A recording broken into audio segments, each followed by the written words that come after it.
Halo, apa kabar? Jumpa lagi di Unpad Law Podcast. Kali ini saya menghadirkan Dr. Agus Wibowo. Ya, spesialisasinya banyak nih karena sebagai praktisi hukum, tetapi beliau juga dosen di Fakultas Hukum UNTAD Semarang. Apa kabar Pak Agus? Baik Pak Irin. Selamat jumpa lagi ya kita di acara podcast dan tentunya hari ini saya sangat berbahagia karena ingin mendengarkan pencerahan dari Pak Agus kaitannya dengan beberapa hal yang berhubungan dengan hak dasar masyarakat, yaitu penguasaan tanah negara oleh masyarakat. Dan ini di posisi antara kepentingan privat dan kepentingan publik. Saya nanti mohon penjelasan dan pencerahan bagaimana sih sebenarnya perlindungan terhadap masyarakat yang menempatin hak atas nama negara untuk tanah-tanah negara, dan seharusnya kita lakukan subscribe dulu sebelum kita memulai materinya. Kami persilakan Pak Agus, kira-kira yang perlu saya dapat informasi, karena banyak sekali masyarakat yang menempatkan atau menempatin tanah-tanah negara ini digusur dengan serta-merta, sehingga mereka merasa dirugikan. Dan betapa pilunya kalau kita melihat di siaran media televisi, banyak gusuran-gusuran yang dianggap tidak sah, melanggar undang-undang dan banyak hal alasannya. Tetapi apakah benar demikian? Karena ada kepentingan di dalamnya, juga ada kepentingan privatnya juga.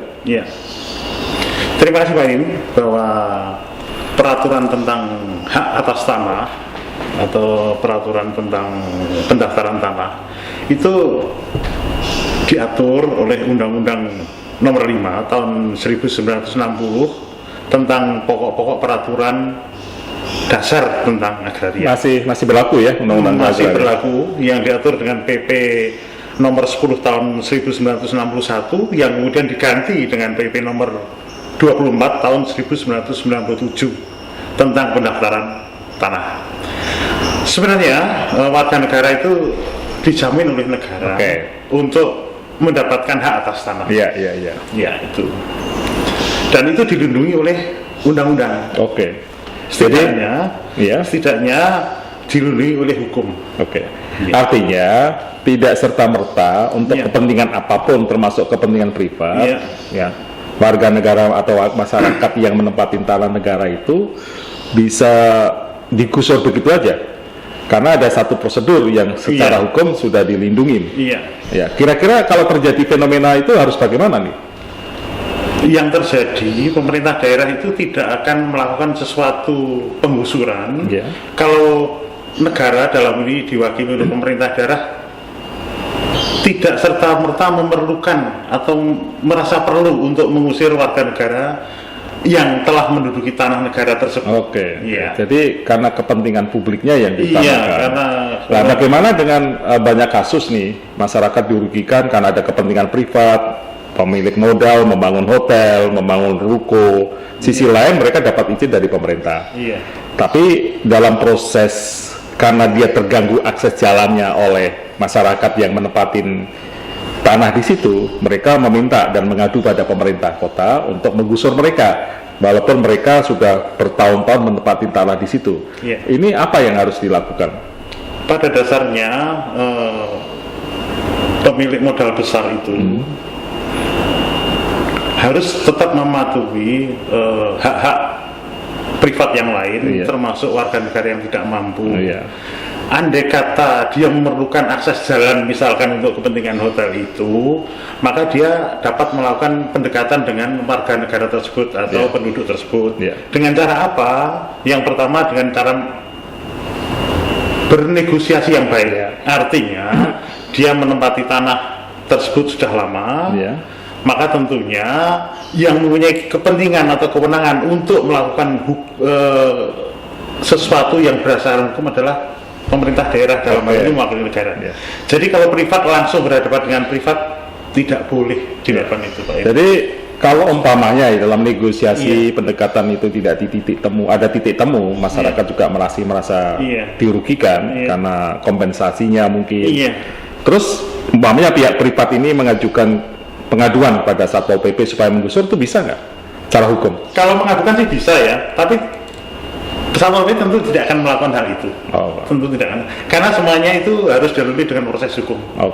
Misalkan kalau privat yang satu diganggu oleh privat yang lain, mereka bisa mengajukan gugatan ke pengadilan. Namun kalau tidak merasa terganggu, pemerintah daerah yang dalam hal ini mewakili negara juga tidak merasa terganggu, maka tidak ada alasan dari pihak privat yang besar itu untuk melakukan sesuatu kesewenang-wenangan terhadap.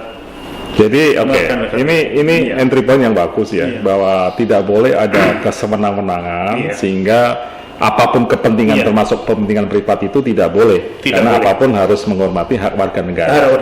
Dan itu bukan hanya dilindungi oleh regulasi, dilindungi oleh undang-undang, hak asasi mereka, hak dasar mereka kan itu. Artinya pemerintah juga tidak serta-merta mengikuti pengaduan itu. Pemerintah sebenarnya harus melindungi. Wajibannya melindungi. Bukan terus dia diadukan terus dia melakukan gerakan begitu, menggusur mereka kan nggak bisa demikian. Karena dilindungi undang-undang atau dilindungi oleh hukum dalam arti luas, maka segala proses harus melalui prosedur hukum. Jadi tidak serta-merta yang asu gede menang kerai itu nggak boleh. Nggak boleh. Karena biasanya surat-surat peringatan penggusuran itu didasarkan pada pelanggaran hak pidana dan macam-macam. Itu benar nggak sih? Dibolehkan nggak dengan argumentasi itu, banyak dari pihak Satpol atau dari pihak pemerintah kota? Pemerintah kota dalam hari ini mewakili negara atau pemerintah daerah dalam ini negara sekarang lebih bijaksana, lebih dewasa. Artinya dia bisa pilah-pilah. Artinya bisa pilah-pilah itu artinya begini Pak Irin, bahwa setiap warga negara di depan pemerintah daerah atau pemerintah kota itu mempunyai kedudukan yang sama di dalam masalah hukum seperti yang diatur oleh Undang-Undang Dasar. Jadi artinya apapun alasnya jangan sampai ini dikatakan sebagai rekayasa hukum yang akhirnya mensiasati supaya masyarakat atau warga masyarakat miskin ini yang menempati tanah negara itu dengan mudah digusur begitu aja. Kalau menghendaki itu bisa melakukan suatu negosiasi yang berujung dengan kompromi. Artinya ada satu mekanisme penyelesaian yang solutif yang sehingga mereka juga tidak dirugikan terhadap atas tanah itu, kan. Terus apakah mungkin bahwa warga masyarakat itu mempunyai hak atas negara itu? Boleh. Karena sudah diatur dalam PP nomor 14. Syarat-syaratnya diantaranya apa yang harus dipenuhi? Syarat-syaratnya salah satu diantaranya ada izin dari pemerintah daerah itu sendiri sebagai wakil dari kalau dia mengajukan, kemarin dia merasa menempatkan itu 20 tahun. Itu punya hak nggak untuk mengajukan? Mengajukan boleh, tapi tidak serta-merta diizinkan. Karena apa? Kepentingan publik itu kadang-kadang harus mengacu tata ruang. Misalkan itu menempati lebih dari 20 tahun atau 30 tahun, tapi di bantaran sungai tetap saja tidak boleh. Jadi semua harus ada secara secara spektrum hukum dan spektrum kebijakan itu dikaitkan dengan tata ruang, karena memang ini menjadi sangat penting. Seperti tanah untuk master plan jalan, tapi bukan berarti kalau sudah buat master plan jalan atau itu terus diusir begitu aja kan nggak mungkin. Harus ada perlindungan hukum semuanya. Untuk ganti kerugian, paling tidak pemerintah punya kewajiban untuk memberikan ganti kerugian atau ganti untung lah pada masyarakat istilahnya begitu. Jangan ganti kerugian, jangan sampai. Pemerintah daerah tetap berusaha untuk memikirkan bagaimana kepentingan rakyat kecil itu terlindungi. Terus wakil dari negara. Bagus. Dalam kayak kasus-kasus semacam ini banyak nggak sampai ke pengadilan? Ada beberapa Ada beberapa ya.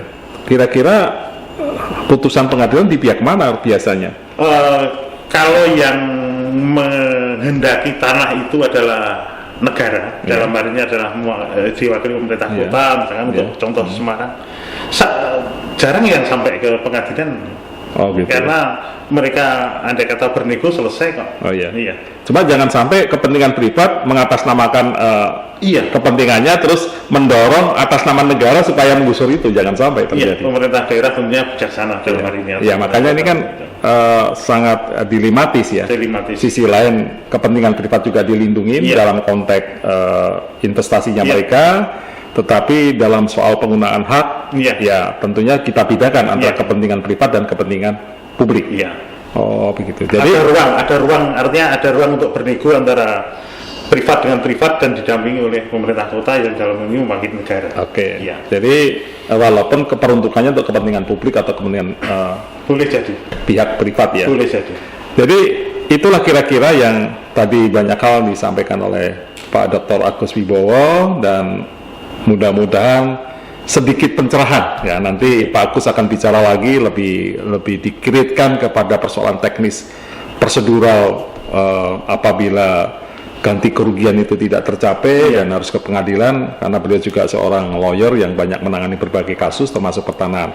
Kira-kira demikian Pak Agus, terima kasih sekali atas pencerahannya, dan hari ini saya sangat bahagia karena bisa mendatangkan Pak Dr. Agus Wibowo. Terima kasih, salam. Salam.